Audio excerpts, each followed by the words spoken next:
આજે મિત્રો ધોરાજીના blue star સિનેમાની ઇતિહાસ અને અત્યારના પ્રાઇસ જાણીશું. ઘણા લોકોએ આમાં ક્યારેક ને ક્યારેક મૂવી જોવેલી હશે. હું નાનપણમાં મૂવી જ્યારે અમે રેગ્યુલર જોતા ત્યારે ટિકિટના ભાવ 10 રૂપિયા હતા અને બાલ્કનીના 20 રૂપિયા, પછી વધીને 15 અને 30 રૂપિયા એવી રીતે હતા. અને જ્યારે રિસેસ પડતું હતું, જ્યારે તમે કહી શકો ઇન્ટરવલ પડતું હતું, ત્યારે અમે બહાર નીકળીને ઘણું બધું ખાતા હતા. તો બ્લુ સ્ટાર આવેલું છે પોલીસ સ્ટેશનની જ બાજુમાં. અત્યારે ભાવ શું છે? અત્યારે ભાવ મિત્રો તમને જોવા મળશે કે 100 રૂપિયા અને બાલ્કનીના 150 રૂપિયા પ્લસ સોફાના 300 રૂપિયા છે. અંદરથી હું તમને સિનેમા દેખાડવાનો છું જેથી તમારી યાદો તાજા થઈ જાય. અત્યારે સિનેમાને બહારથી કલર કામ કરવામાં આવી રહ્યું છે. એક બોક્સ નવું એડ કરવામાં આવ્યું છે. અહીંયા હમણાં ઘણી નવી મૂવીઓ પણ લાગેલી છે, જેમ કે તમે જોઈ શકો છો સિકંદર છે, પછી સિતારે જમી પર છે, જે હમણાં જ લાગેલું હતું.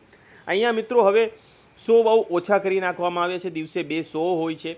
જો ભીડ થાય છે, થોડા દર્શક મિત્રો થાય છે 10, 12, 15 તો કરવામાં આવે છે. નીચે પણ ટોયલેટની વ્યવસ્થા છે, નીચે પણ ખાણીપીણીની વ્યવસ્થા છે, ઉપર પણ ખાણીપીણીની વ્યવસ્થા છે તથા ઉપર પણ ટોયલેટની વ્યવસ્થા છે.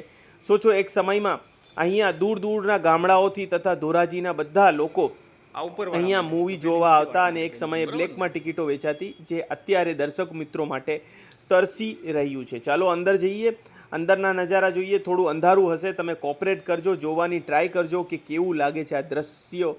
અને મારી તો યાદો સાચે તાજા થઈ ગઈ. તો આ પડદો તમારી સામે છે, સ્ક્રીન છે અને ખુરશીઓ કંઈક આવી છે. આ છે બોક્સ, જેને તમે રિંકલાઇનર કહી શકો છો. અહીંયા રિંકલાઇનર નથી, પણ રિંકલાઇનર હોય છે મોટા શહેરોમાં. તો આવી યાદો તાજા કરાવવાની હું કોશિશ તમને ધોરાજી જ્યારે આવીશ ત્યારે અહીંના ફૂડ સાથે પણ કરાવતો રહીશ તથા આવી કંઈક નવી નવી વસ્તુઓ પણ તમને દેખાડતો રહીશ, કેમ કે આપણું બાળપણ આ જ ઘરની ધોરાજીમાં વીત્યું છે. અહીંથી પ્રોજેક્ટરમાં સામે પડદા ઉપર ચલચિત્ર ચલાવવામાં આવે છે. તો મિત્રો આજના વિડીયોમાં, એક નાનકડા વિડીયોમાં આ જ તમને સફર કરાવવાની હતી, જૂની યાદો તાજા કરાવવામાં આવી હતી. તો તમે કેટલી મૂવી અહીંયા જોઈ છે કમેન્ટ કરીને બતાવો, અને કોઈ ખાસ પળ આ થિયેટર સાથે હોય તો એ પણ ચોક્કસથી કમેન્ટમાં જણાવો. તો કેવું લાગ્યો આ વિડીયો જરૂરથી જણાવજો. વિડીયોને વધારેમાં વધારે શેર કરજો. ચેનલને જરૂરથી સબસ્ક્રાઈબ કરશો એવી આશા રાખું છું. એની સાથે જ હું તમારાથી અલવિદા લઉં છું. ફરી કોઈક નવા વિડીયોમાં તમને હું દેખાડવાની કોશિશ કરીશ.